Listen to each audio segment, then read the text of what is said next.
Assalamualaikum warahmatullahi wabarakatuh. Perkenalkan, saya Nailul Kutsiah dari kelas E yang akan membahas tentang tafsir fuqaha. Baik, di sini saya akan menjelaskan tentang tafsir fuqaha. Tafsir fuqaha yang juga dikenal dengan sebutan tafsir ahkam adalah metode penafsiran Al-Quran yang berfokus pada ayat-ayat yang berkaitan dengan hukum-hukum syariat Islam. Nah, tafsir fuqaha ini disebut dengan tafsir fuqaha itu karena biasanya dilakukan oleh para ahli fikih. Ahli fikih itu disebut dengan fuqaha, yaitu orang-orang yang mendalami ilmu fikih dan hukum Islam secara mendalam. Nah, para fuqaha itu tidak hanya memahami makna bahasanya saja, tetapi juga memahami prinsip-prinsip hukum, kaidah-kaidah syariat, serta tujuan-tujuan hukum Islam. Dengan demikian, tafsir ini mereka para fuqaha itu tidak hanya menafsirkan arti kata, tetapi juga menggali implikasi hukum dari setiap ayat yang ada di Al-Quran. Nah, tujuan dari tafsir fuqaha ini ada tujuannya tuh. Yang pertama, menjelaskan kandungan hukum syariat yang terkandung dalam ayat-ayat Al-Quran. Lalu yang kedua, menentukan hukum halal, haram, wajib, sunnah, makruh, atau mubah berdasarkan petunjuk Al-Quran. Lalu yang ketiga, membantu umat Islam memahami dan mengamalkan hukum Allah dalam kehidupan sehari-hari dengan benar. Selanjutnya kita akan membahas tentang isi atau kandungan yang ada di dalam Al-Quran. Nah, Al-Quran itu kan kitab suci umat Islam yang menjadi pedoman hidup ya bagi seluruh manusia yang beragama Islam. Di dalamnya itu kan terkandung berbagai ajaran yang mencakup seluruh aspek kehidupan, baik berkaitan dengan keyakinan, moralitas, sejarah, maupun hukum dan peraturan hidup. Yang pertama kita akan membahas tentang akidah, keimanan. Nah, ayat-ayat akidah adalah ayat-ayat yang menjelaskan tentang kepercayaan atau keyakinan dasar dalam Islam. Tujuan dari ayat-ayat ini adalah untuk menanamkan keimanan yang benar kepada Allah Subhanahu wa Ta'ala dan hal-hal gaib lainnya yang menjadi bagian dari rukun iman. Tujuannya agar manusia memiliki dasar keimanan yang kokoh sebagai pondasi bagi seluruh amal perbuatannya. Yang kedua, kita akan membahas tentang akhlak, budi pekerti. Nah, ayat-ayat akhlak yang berisi ajaran moral, etika baik terhadap Allah maupun sesama manusia, maupun makhluk hidup lainnya ya. Nah, ayat ini itu mendorong manusia untuk berperilaku terpuji, berakhlakul karimah, dan menjauhi akhlak tercela. Tujuannya itu untuk membentuk pribadi muslim yang berkarakter mulia dan bermanfaat bagi sesama manusia. Selanjutnya ada kisah umat terdahulu. Bagian ini berisi kisah-kisah para nabi, rasul, dan umat terdahulu. Nah, kisah-kisah tersebut bukan sekedar cerita, tetapi mengandung pelajaran dan hikmah agar manusia itu tidak mengulangi kesalahan mereka dan meneladaninya perilaku yang baik.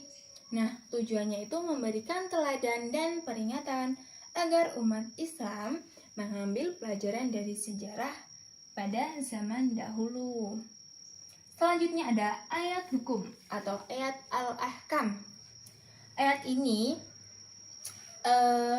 Ayat-ayat hukum ini adalah ayat-ayat yang berisi aturan dan ketentuan syariat yang mengatur kehidupan manusia.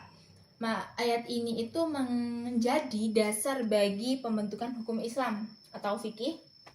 Nah, tujuannya agar kehidupan manusia berjalan dengan tertib, adil, dan sesuai dengan petunjuk Allah.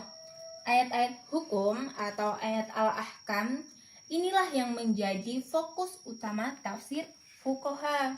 Para ahli fikih atau para fuqaha itu menafsirkan ayat-ayat tersebut secara mendalam untuk menggali makna hukum yang terkandung di dalamnya dan menentukan ketentuan syariat seperti tadi wajib, sunnah, haram, makruh, mubah, dan menerapkannya dalam kehidupan nyata sesuai dengan tuntutan agama Islam. Selanjutnya kita akan membahas tentang macam hukum dalam tafsir fuqaha. Dalam tafsir fuqaha atau tafsir ahkam ini, para ulama membahas berbagai hukum yang terkandung dalam Al-Quran. Salah satu kelompok besar hukum tersebut adalah hukum-hukum yang berkaitan dengan ibadah. Nah, ibadah itu kan segala bentuk perbuatan yang kita lakukan atau yang dilakukan dengan niat mendekatkan diri kita kepada Allah Subhanahu wa taala sesuai dengan petunjuk syariat Islam. Hukum ibadah ini membahas tentang aturan-aturan yang mengatur hubungan manusia dengan Allah seperti tata cara ibadah, waktu pelaksanaan sholat, dan syarat-syarat sahnya ibadah itu apa aja sih? Itu tergolong di hukum ibadah ini. Nah, macam-macam ibadah menurut tafsir fuqaha. Yang pertama, ada ibadah badaniyah, ibadah fisik. Ibadah jenis ini itu dilakukan dengan anggota tubuh jasmani. Dengan anggota tubuh ini tanpa melibatkan harta benda secara langsung. Contohnya, seperti kita bersolat. Kita kan sholat itu dilakukan dengan gerakan, lalu mengucapkan bacaan tertentu sebagai petunjuk pengabdian kita kepada Allah Subhanahu wa taala. Lalu ada juga puasa, yaitu menahan diri dari makan, minum, dan hal-hal yang membatalkan puasa dari sejak terbit fajar hingga terbenam matahari. Selanjutnya ada ibadah maliyah ijtimaiyah, ibadah harta dan sosial. Ibadah ini berkaitan dengan penggunaan harta yang dimiliki seseorang untuk kemaslahatan orang lain. Disebut ijtimaiyah karena berdampak sosial dan bermanfaat bagi masyarakat. Contohnya seperti zakat ya, yaitu kita kan mengeluarkan sebagian harta untuk golongan yang berhak menerima seperti fakir, miskin, dan lain-lain. Terus ada sedekah dan akhlak, yaitu memberi harta secara sukarela untuk membantu sesama. Lalu ada juga wakaf, yaitu menyerahkan sebagian harta untuk kepentingan umum atau ibadah. Selanjutnya ada ibadah qalbiyah wa badaniyah, yaitu ibadah hati dan fisik. Ibadah ini melibatkan aspek hati, qalbiyah, seperti niat, lalu keikhlasan, kesabaran, dan keteguhan iman, serta aspek fisik badaniyah ya, seperti tindakan nyata, contohnya berhaji.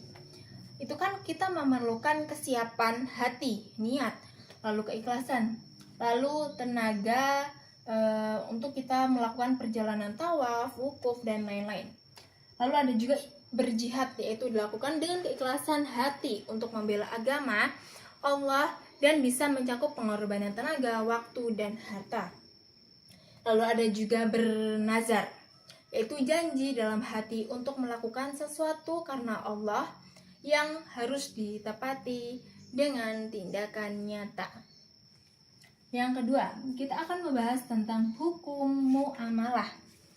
Nah, secara istilah dalam fikih, muamalah itu adalah aturan syariat yang mengatur hubungan dan aktivitas manusia dengan sesama dalam kehidupan sosial, ekonomi, dan hukum.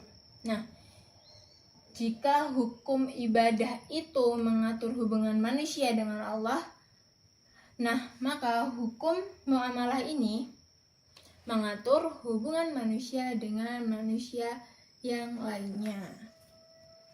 Tujuannya itu adalah untuk mewujudkan keadilan, lalu kesejahteraan, dan keteraturan dalam kehidupan bermasyarakat dan bernegara. Nah, muamalah itu dalam arti khusus ya, yaitu kan transaksi dan hubungan sosial dan ekonomi. Bagian ini itu mengatur hubungan antara individu dalam kepemilikan, lalu transaksi, dan perjanjian. Nah, hukum ini kan menekankan kejujuran dan kerelaan antara pihak-pihak yang bertransaksi. Contohnya seperti jual beli. Kan jual beli itu kan adanya pertukaran barang dengan imbalan uang atau barang lain secara sah.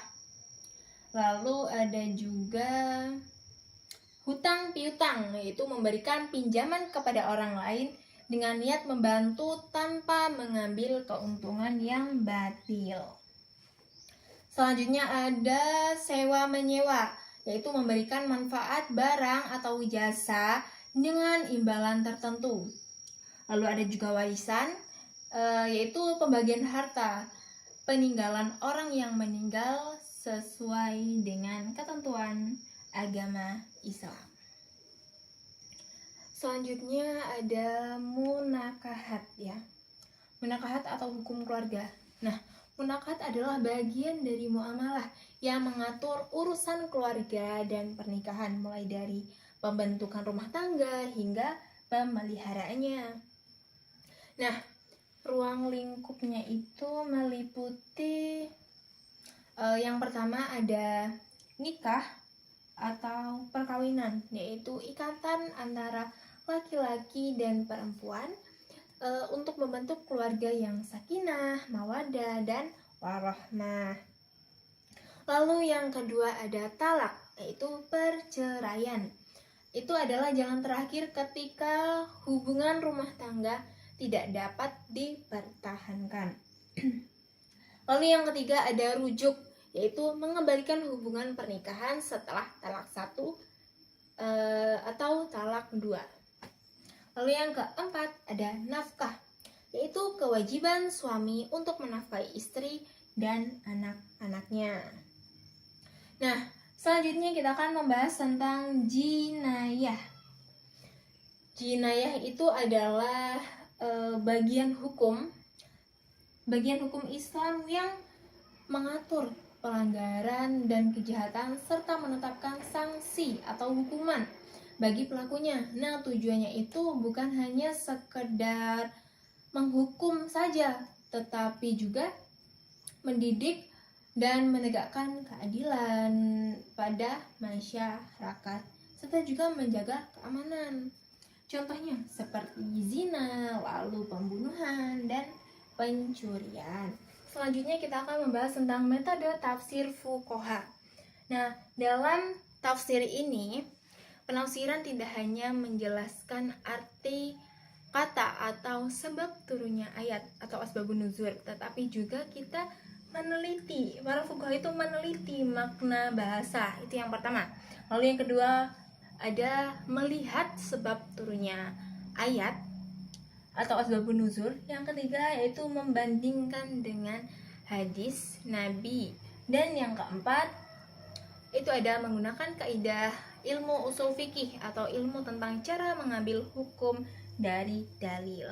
Nah, dari keempat proses inilah para ulama itu kemudian menyimpulkan hukum seperti yang tadi dijelaskan, yaitu wajib, sunnah, mubah, makruh, dan haram.